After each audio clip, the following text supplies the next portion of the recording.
I'm here with my friend Mariani Santiago, and she is a. Um, we first met when she was the general manager of the Freehand Los Angeles, the general manager that opened that hotel, coming from having worked at the Freehand in Miami. And she's joining me today as part of a series I'm calling In Her Image, which is part of my residency with Gazelle Art House and Gazelle.io. And these are conversations I'm having with women whose work I really admire, who use, not use who they are to, they create their own worlds and they do it in ways that I find really powerful and interesting. I'm talking to artists and athletes. I just got off of a Zoom call with an Olympic level marathoner. And wow. And as we go through this, I'll be pulling out certain themes that very much connect with me and my work. And the thesis behind these is that by Mariani being you, what you're doing is inherently feminist because you're doing something to full expression and not fitting into an existing form. So you right now are behind us is the Line Hotel in town. And before recording, we were talking a little bit about the status of all of that being closed, but let's back up a lot more. And why don't you tell us about your background? I know you're from Puerto Rico and you lived in Miami for a while, but tell us how you got into the hotel business and especially the journey to GM, which is huge. Yeah. I was actually visiting my best friend in Miami during our Basel, and I was still like in Puerto Rico. This is taking it back to like 2012. And I decided I was like, I actually should move here. Things in Puerto Rico were like starting to kind of get bad. And a lot of us like young people, it was like getting like harder and harder to find jobs. I used to work in like event productions. So I packed my bags in 1 month. I sold everything I owned and moved to Miami. And I didn't have a job. So my parents were like, you're absolutely insane. We don't support your decision. And first 2 weeks, just look for jobs and anything. Like I didn't mind like waiting tables, like, working around like a pool. So looked for everything. And I had a good friend of Puerto Rico introduced me to this wonderful guy that I like to think of an angel because I've never seen him again in my life again after he helped me. And he brought me Freehand in Miami. And he said, listen, I'm looking for a front desk agent. Would you be interested? And at that point, I just needed, to find money. So I was like, absolutely. I've never worked in a hotel, but I'll try it. That was 2012. It's been a long time. I was just 25. And as soon as he walked me through that lobby, I fell in love. I was like, I have no idea how to work in a hotel, but I love this place. And it's like inspiring. It was super bohemian. And I felt like at the time, there was nothing like it in Miami. This like beautiful, magical courtyard. And I was like, okay, I want to work here. So I literally worked my way up to the top. And what I realized through the journey was that I just loved hosting people, and I was like, I feel like I've always done that. Even if I throw a party, I always want to make sure that you have a drink in hand or you have something to eat. And, how can I make it more special for you experience? So after a couple of years, I ended up managing the hotel probably in about a year. That was really cool about my company. They were looking for people with the right personality, not the experience. And, fast forward to 2015, they moved me to actually LA to open what became Freehand LA. So it's been an interesting journey for sure. And I've done everything, like every single job from cleaning rooms to filling up your mini bars. So yeah, it's kind of been a little bit wild, but I really love it. Okay, that's okay. Better. So you were saying that when you decided to move from Puerto Rico, you didn't have a job. Your parents told you that they didn't support it, that it was completely crazy. What is it that really made you feel like you knew you could make it? Well, that's a very interesting question. I just felt like this like inner thing. I don't know. And I guess like when people say like sometimes like life speaks at you, I was like, I'm just gonna do it. And I had to drive at that time. And my mom was always like, when I look back in time and I realize the ways I was brought up, my mom was actually she used to like manage construction workers. And when I looked at her, and she actually went to school for nursing, which is very interesting. And I feel like in a way she like led the way and inspired me in so many ways because she was such a boss woman. And for her, like she never took like no for an answer. So she was always like, push yourself. Everything can be done. And I guess that was the drive I had like all that time. I was like, I'm gonna find it, I'm gonna make it. This is what I like, let's just go for it. And I was lucky enough that I was working with a brand that really inspired me. So it didn't feel like I was working for a super corporate job. But the video was a little choppy when you said you went from working at the front desk at the Freehand in Miami to the GM in how long? Well, in about a year. Yeah. I know. Well, it's Miami too. No offense to, I love Miami people, but also like, my coworkers were partying till like 6 a.m. in the morning. And I was like, I couldn't take any risk. I was there, like, I barely had enough money to survive for about like 2 months, and that was including rent. So I was like, I can't, mess this up. I have to like get somewhere. And I like saw the opportunities at the time. Like they didn't have like a big team. So I was like, I know at some point they're going to need to promote someone. I was like, I'm going to keep working. And then people eventually started leaving, and I knew the property so well that they were like, we'll give the job to you and you're not ready, but we think you'll figure it out. And I was like, I will. It's interesting that you're saying like, and I think one of the things that probably makes you so qualified for that job is you said you not only started at the front desk, but you've done every job within a hotel. So when you're talking to your employees, how does that change the way that they respond to your boss woman status? So the way I try to lead them, it's always like, actually the other day one of them compared me. I don't know if you watched the show Sheer with on Netflix, and they were like, you're like that cheerleading coach. You're tough, but you also like encouraging, and for me it's like I can read bullshit a little bit when someone's trying to tell me like, no, I can't do this that way. I'm like, no, I've done it. Like it can be done. But what I try to do is like find a way to inspire them and show them the way. And even if they don't like that job, and I know they're doing it, sorry for the noise. Okay, it's better than I can actually hear you. It's fine. Okay. So for example, I try to like figure out if they're only doing it for, the sake that they only need to make money, or if not, I try to actually find a way to get them to what really inspires them. And the way I lead them too, it's like, listen, like you might not want to work in this hotel, but maybe by the connections you make, with our guests, it might take you to your next step. So I think that's kind of like the way I like to manage them. I don't want anyone to settle. I didn't settle. And, I'm like, if I can take you to the next step, or if you're happy doing this, it's all good, but let's see how we can like build you and get you to where you want to be. Yeah. Can you talk about the process of going into Los Angeles in particular, and not just coming into an existing hotel, but being part of the team that decided what it was going to be like when it opens, and really yeah. That's it was my unofficially like second time opening a hotel.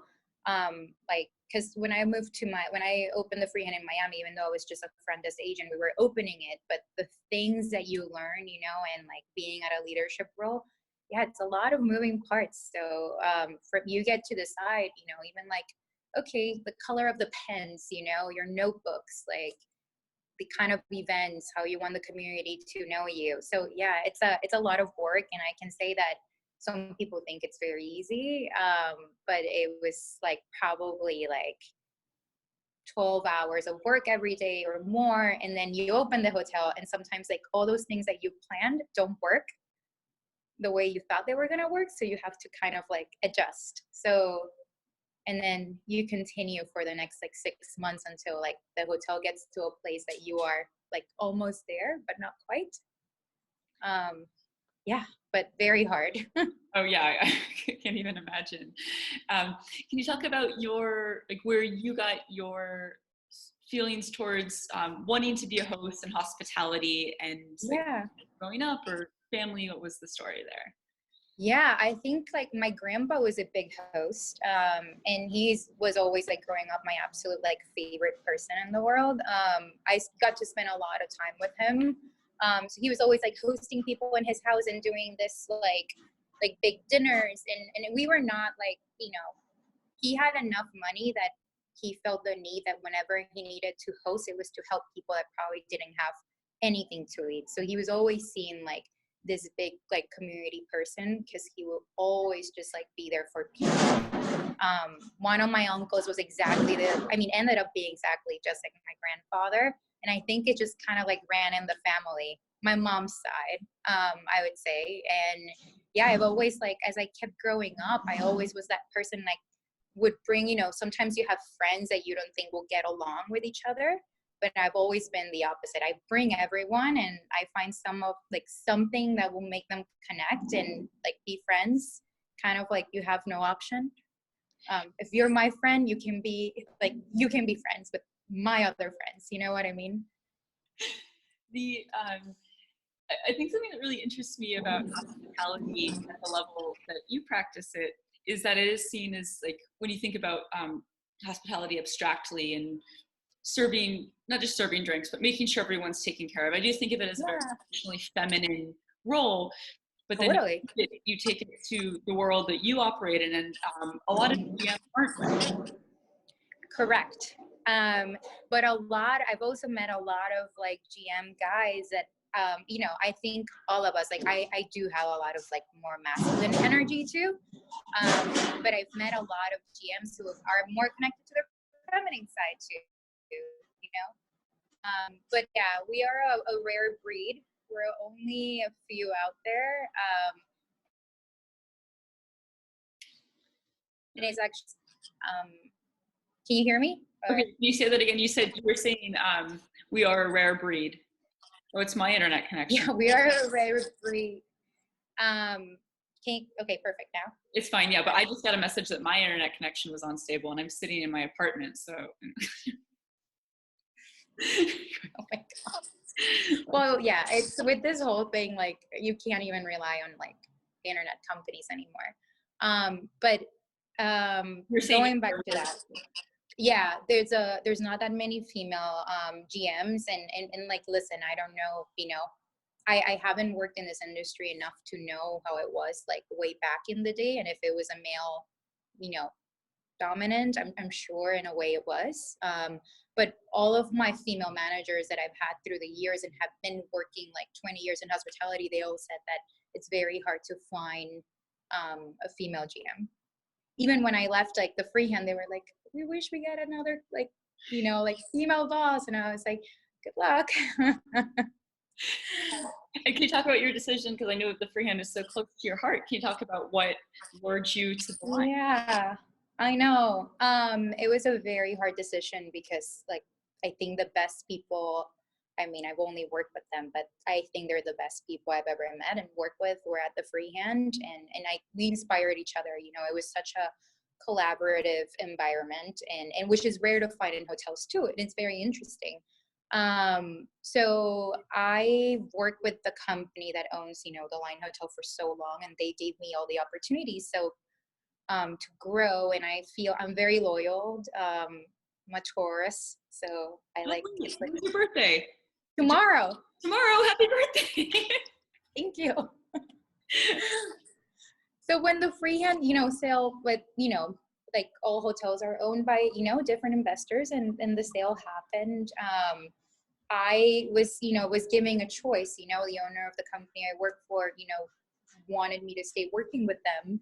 And for me, it was like, kind of like, I was torn, and I was like, I own, these people that have grown me and like given me all these opportunities. I want to stay working with them, and I've been so happy, and they let me be and have also like at a creative space, where like in other brands, like you just can't find that liberty of like just sharing your ideas or doing stuff your way. So for me, that has no price, you know? So I decided it was time to kind of move on and grow up. So for me, it was like leaving like a stage in your life. I was like, okay, now you move on to the older version of you in a way. And I've never been to the Lion. Tell me about what it's like. So I actually feel like this hotel is like a little oasis outside of like, it's a very kind of like hip, minimal environment, but also like outside of like that Hollywood, like kind of crowd. Do you know what I'm talking Yeah, about in it's not because it's in LA? Cape, right? It's in K-Town, yeah. And we have like a really cool like karaoke bar, and then we right before like the pandemic happened, we just happened to open another club that was more geared towards like disco, kind of like birdcage vibes in a way. So it was kind of a bummer because it was super fun, but you can't stop a world pandemic from happening. But yeah, it's very different. It's not as bohemian as the freehand was for me, but it is still something. I think the same kind of like we'd like to take care of the guests and have a very elevated guest experience, very thoughtful one. So it's still kind of the same, just a different style. And now that it's been, was it 12 years since you left Puerto Rico? No, wait, I'm bad at math. Wait, no, 2012. So wait, 8 years. 8 years. Okay, great. Nice. Years since leaving Puerto Rico. And you've been back to visit, or you go back like semi-frequently to see your family.